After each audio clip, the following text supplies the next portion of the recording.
ನೋಡಿ, ಒಳ್ಳೆ ಘಮ ಘಮ ಫ್ಲೇವರ್ನೊಂದಿಗೆ ನಮ್ಮ ಪುದೀನ ಚರ್ಮುರಿ ತಯಾರಾಗಿದೆ. ಎಲ್ಲರಿಗೂ ನಮಸ್ಕಾರ. ಈ ಚರ್ಮುರಿ ಅಂತ ಹೇಳಿದರೆ ನೋಡಿ, ಯಾರಿಗಿಷ್ಟ ಇಲ್ಲ ಹೇಳಿ? ಸಣ್ಣ ಮಕ್ಕಳಿಂದ ಹಿಡಿದು ದೊಡ್ಡವರವರೆಗೆ ಈ ಚರ್ಮುರಿ ಎಲ್ಲರೂ ಇಷ್ಟಪಟ್ಟು ತಿನ್ನುವಂಥ ಒಂದು ರೆಸಿಪಿ. ಈ ಚರ್ಮುರಿಯಲ್ಲಿ ಕೂಡ ನಾವು ಬೇರೆ ಬೇರೆ ರೀತಿಯಲ್ಲಿ ಮಸಾಲ ಪ್ರಿಪರೇಷನ್ ಮಾಡಲಿಕ್ಕೆ ಆಗ್ತದೆ. ನಾನಿವತ್ತು ಈ ಪುದೀನವನ್ನು ಬಳಸಿ ಒಂದು ಚರ್ಮುರಿ ರೆಸಿಪಿಯನ್ನು ಮಾಡ್ತಿದ್ದೇನೆ. ಪುದೀನ ಫ್ಲೇವರ್ ಹೊಂದಿರುವಂಥದ್ದು. ಬನ್ನಿ ಇವಾಗ ವಿಡಿಯೋವನ್ನು ಸ್ಟಾರ್ಟ್ ಮಾಡುವ. ನೋಡಿ, ನಾನಿಲ್ಲಿ ಒಂದು ಮುಷ್ಟಿ ಆಗುವಷ್ಟು ಈ ಪುದೀನ ಎಲೆಗಳನ್ನು ತಗೊಂಡಿದ್ದೇನೆ. ಇದನ್ನು ಮಿಕ್ಸಿ ಜಾರಿಗೆ ಹಾಕಿಕೊಳ್ತಿದ್ದೇನೆ.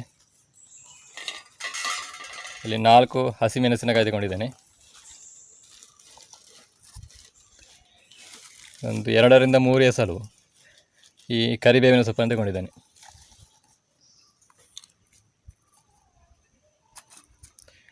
ಸ್ವಲ್ಪ ಕೊತ್ತಂಬರಿ ಸೊಪ್ಪು,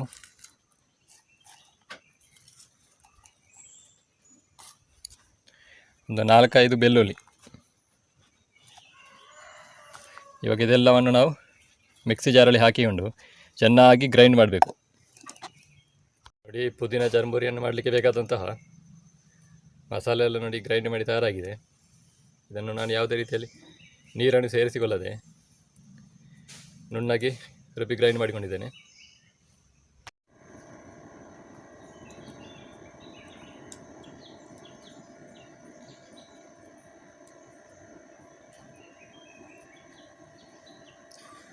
ನೋಡಿ, ಇವಾಗ ನಾನೊಂದು ಕಡಾಯನ್ನು ಬಿಸಿಯಾಗಲಿಕ್ಕೆ ಇಡ್ತಿದ್ದೇನೆ.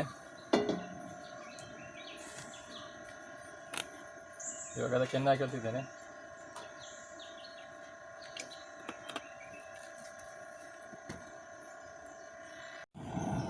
ನೋಡಿ, ಇವಾಗ ಒಂದು 2 ಟೇಬಲ್ ಸ್ಪೂನ್ ಆಗುವಷ್ಟು ನೆಲಗಡಲೆಯನ್ನು ಹಾಕಿಕೊಳ್ತಿದ್ದೇನೆ ಇದಕ್ಕೆ.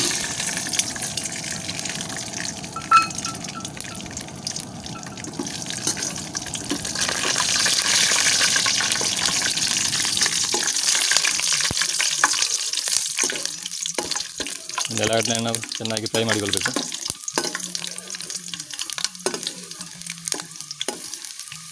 ನೋಡಿ, ಇವಾಗ ನೆಲಗಡಲೆ ಫ್ರೈ ಆಗಿದೆ. ಇವಾಗ ಇದನ್ನು ತೆಗೆದು ಬೇರೊಂದು ಪಾತ್ರೆಗೆ ಹಾಕಿಕೊಳ್ತಿದ್ದೇನೆ. ನೋಡಿ, ಇವಾಗ 1 ಚಮಚ ಸಾಸಿವೆ ಹಾಕಿಕೊಳ್ತಿದ್ದೇನೆ.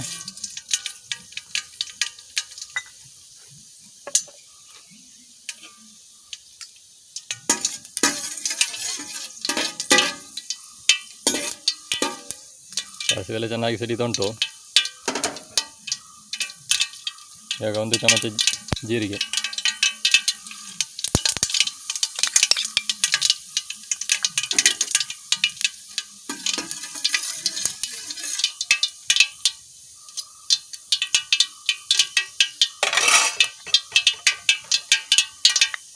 ನೋಡಿ, ಇವಾಗ ಒಂದು 4-5 ಬೆಳ್ಳುಳ್ಳಿಯನ್ನು ಜಜ್ಜಿ ಹಾಕಿಕೊಳ್ತಿದ್ದೇನೆ.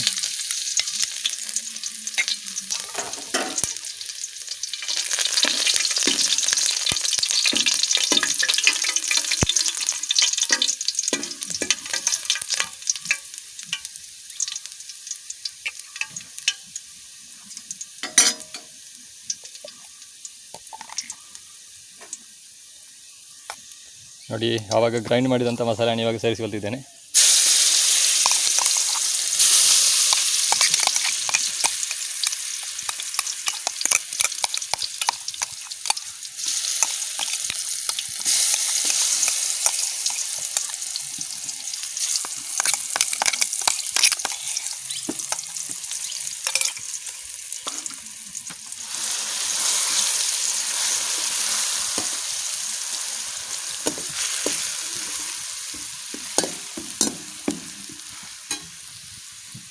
ಚಿಟಿಕೆ ಅರಶಿನ,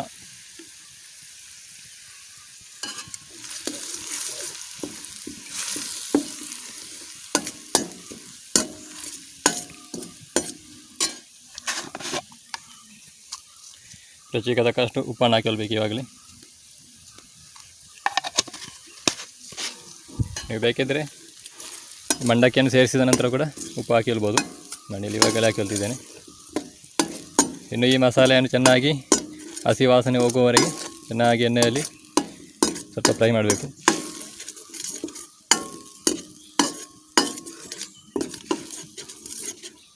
ನೋಡಿ ನಮ್ಮ ಮಸಾಲೆ ಎಲ್ಲ ಚೆನ್ನಾಗಿ ಫ್ರೈ ಆಗಿದೆ ನೋಡಿ, ಇವಾಗ ಕಲರ್ ಚೇಂಜ್ ಆಗಿದೆ ನೋಡ್ಬೋದು. ನೋಡಿ ಇವಾಗ ಫ್ರೈ ಮಾಡಿಟ್ಟಂಥ ನೆಲಗಡಲೆ ಇದಕ್ಕೆ ಹಾಕಿರ್ತಿದ್ದೇನೆ.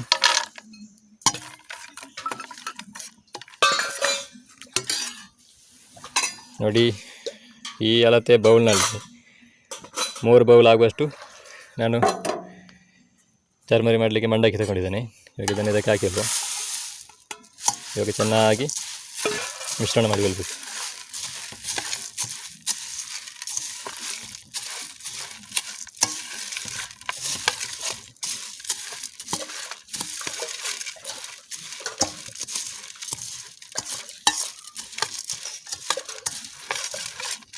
ನೋಡಿ ಇವಾಗ ಚೆನ್ನಾಗಿ ಮಸಾಲೆ ಎಲ್ಲ ಮಿಶ್ರಣ ಮಾಡಿ ಆಗಿದೆ. ಇವಾಗ ಇದನ್ನು ಇನ್ನೊಮ್ಮೆ ಒಲೆಯ ಮೇಲೆ ಬಿಟ್ಟು ಜಸ್ಟ್ 1-2 ನಿಮಿಷ ಫ್ರೈ ಮಾಡಿಕೊಳ್ಬೇಕು. ಇವಾಗ ಒಲೆಯ ಮೇಲೆ ಇಟ್ಟು ಲೈಟಾಗಿ ಹದ ಬೆಂಕಿಯಲ್ಲಿ 1-2 ನಿಮಿಷ ಈ ಚರ್ಮುರಿಯನ್ನು ನಾವು ಫ್ರೈ ಮಾಡಬೇಕು. ಯಾಕಂದರೆ ನಾವು ಈ ಮಸಾಲೆ ಎಲ್ಲ ಮಿಶ್ರಣ ಮಾಡಿದಾಗ ಈ ಚರ್ಮುರಿಯ ಕ್ರಿಸ್ಪಿನೆಸ್ ಸ್ವಲ್ಪ ಕಡಿಮೆ ಆಗಿರ್ತದೆ. ಹಾಗೆ ಇದನ್ನು ನಾವು 1-2 ನಿಮಿಷ ಈ ರೀತಿಯಾಗಿ ಒಲೆಯ ಮೇಲೆ ಇಟ್ಟು ಫ್ರೈ ಮಾಡಿದರೆ ಸ್ವಲ್ಪ ಕ್ರಿಸ್ಪಿಯಾಗಿ ಬರ್ತದೆ.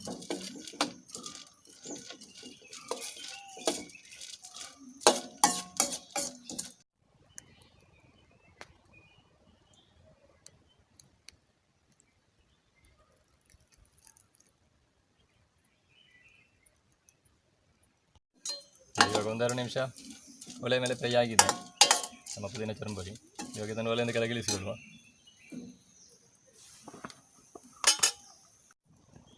ನೋಡಿ ಒಳ್ಳೆ ಘಮ ಫ್ಲೇವರ್ನೊಂದಿಗೆ ನಮ್ಮ ಪುದೀನ ಚರ್ಮುರಿ ತಯಾರಾಗಿದೆ. ನೋಡಿ ನಮ್ಮ ಪುದೀನ ಚರ್ಮುರಿ ತಯಾರಾಗಿದೆ. ಇವಾಗ ಟೇಸ್ಟ್ ನೋಡುವ.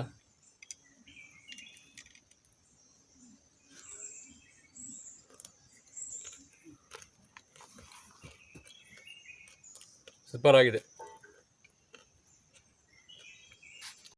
ಒಳ್ಳೆ ಪುದೀನ ಫ್ಲೇವರ್ನೊಂದಿಗೆ ಈ ಪುದೀನ ಚರ್ಮುರಿ ಭಾರಿ ಒಂದು ಟೇಸ್ಟ್ ಆಗಿ ಬರ್ತದೆ. ಹಾಗೆ ಇವತ್ತಿನ ಈ ವಿಡಿಯೋ ಇಷ್ಟ ಆಗಿದ್ದರೆ ವಿಡಿಯೋಗೊಂದು ಲೈಕ್ ಮಾಡಿ, ಶೇರ್ ಮಾಡಿ, ನಿಮ್ಮ ಅನಿಸಿಕೆ ಅಭಿಪ್ರಾಯ ಏನಿದ್ರು ಕಮೆಂಟ್ ಮಾಡಿ. ಇದೇ ರೀತಿ ಇಂಟ್ರೆಸ್ಟಿಂಗ್ ರೆಸಿಪಿಯೊಂದಿಗೆ ನಿಮ್ಮ ಮುಂದೆ ಸದಾ ಬರ್ತಾ ಇರ್ತೇನೆ. ಇವತ್ತಿನ ವಿಡಿಯೋವನ್ನು ಇಲ್ಲಿಗೆ ಕೊನೆಗೊಳಿಸ್ತೇನೆ. ಮುಂದಿನ ವಿಡಿಯೋದೊಂದಿಗೆ ನಿಮ್ಮೆಲ್ಲರನ್ನು ಭೇಟಿ ಮಾಡ್ತೇನೆ. ಅಲ್ಲಿವರೆಗೆ ಎಲ್ಲರಿಗೂ ನಮಸ್ಕಾರ.